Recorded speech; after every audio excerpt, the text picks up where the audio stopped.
toolbox. I think there's a bit of his original chin in the current dragon skin Buster that we have.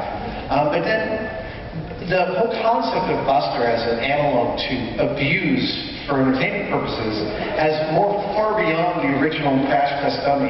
So I'd say while he's probably had a dozen incarnations, we've also set fire to and blown up countless simulades, which are the person-heavy plastic figures that firemen carry up and down the stairs.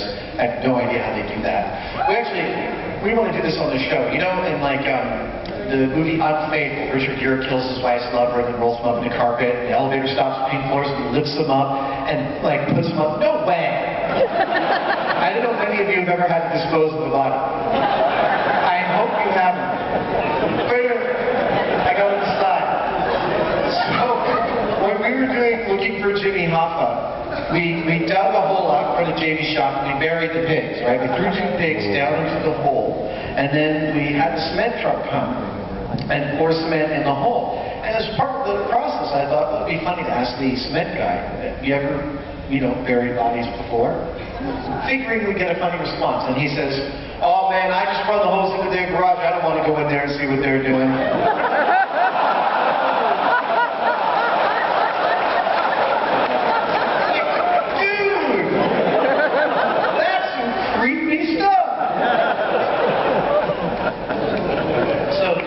How many times have we destroyed Buster? How many times have you seen him on the show? That's how many times we've destroyed Buster. Thank you. Yes?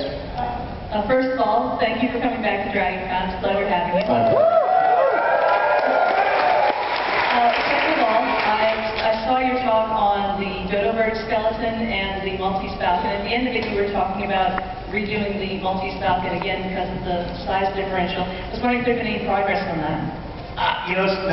No, there has not been significant progress. I did meet one of the original Maltese falcons.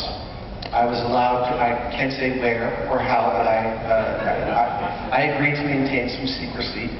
But I did get about 350 super accurate photos of the bird. And then, are there any RPFers here right now? Yeah, Replica Props Forum is actually one of my regular daily visits for replicating props and costumes. And there's a guy right now running a thread, and he has sculpted a really magnificent bird that might just kill my project because it'll give me the bird that I'm looking for. But remains to be seen. I emailed him and asked for one of all 3 of the types that he's making, just to fill up my collection. I think I've got about 14 Maltese falcons at this point. Yeah, it never ends. The dodo bird, though, the dodo skeleton is in a phase. I'm just about to actually build a new shop.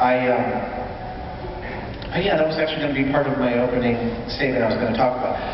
My wife and I moved recently into the Mission District in San Francisco, where off-street parking is absolutely necessary. So I have always had a shop in my house. I don't have a shop in my house. We couldn't give up the off-street parking, so what we're going to do, we realized actually we could get a space nearby. So I'm renting a studio space, a really nice roll-up door shop space about a block from my house. And it's really exciting. I move in about 8 days, build a floor, start to set it up, and I'll have the space I can work in. One of the first projects I want to do is I have a beautiful dodo skeleton that's a copy of the Royal Ontario Museum's dodo skeleton that they have in their collection. I would like to take it and actually make a dead dodo. This all stems out of a show I did at the Berkeley Repertory Theater a long time ago where there was a chicken. Someone had to carry a couple of chickens out on stage. And so one of the prop makers, Lisa, took some canvas and sewed it into a chicken shape, like, chicken from the grocery store, put a couple of sculpey feet on it and filled it with beans and then glued feathers to it. It was a magnificent, beautiful object. It was like a dead chicken that didn't stink. So, for some reason, this is the bee in my bonnet I've got, is wanting a limp, dead, fully feathered dodo bird lying on my floor. People are like, what's that? I'm like, pick it up. I'm like, oh crap, that's messed up, dude. I want that feeling. Why? I really have no idea. So I've got feathers. I've got like massive amounts of feathers. I've got articulated skeleton. I've got the filler. I've got I made some casts of the dodo's head, the skeleton head that I've got, so I can do several iterations of sculpting the dodo's face. And that's the next stage of the dodo. And I'll probably make it online. I'll probably do some documentation of that. Next. I wanted to know, my favorite specials you did were ninjas and the pirates, and out of both of them, what was your favorite? Of all my ninja and pirate? And pirates, that's those. Should I talk about this publicly? Yes. It's not necessarily my favorite episode, it's my favorite story from the ninja episodes. We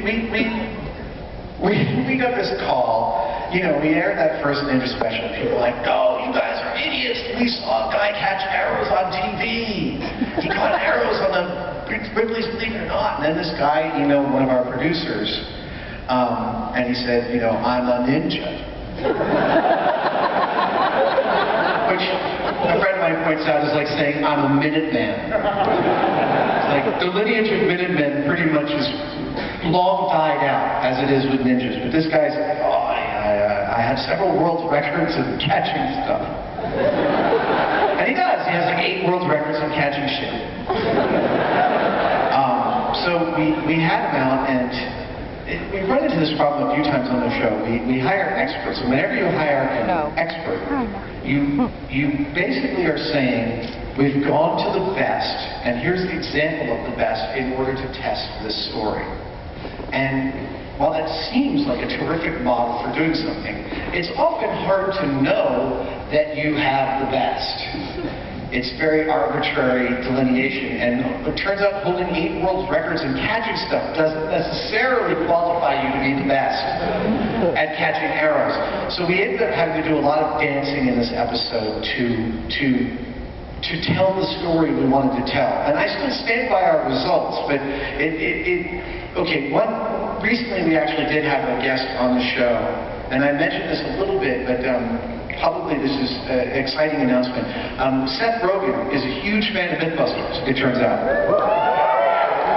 Yeah, and Michel Gondry is too. Michel Gondry's directed the new Green Hornet film that Seth is starring in and producing. And so they contacted us a few months ago and said, do you guys want access to our special effects reel? You want to bust some myths from our movie on the show? We're like, totally! So Seth came out, and we filmed with him for a week, and we blew some big things up.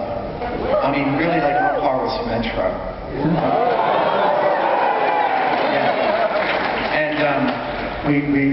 And Seth is great. Seth is he's probably the best guest we've ever had on the show. He really adds things. But there is this very funny occurrence. Jamie sometimes, if you can believe this, gets a little belligerent. And we're backstage, we're in the blueprint room, and we're filming an opening with Seth.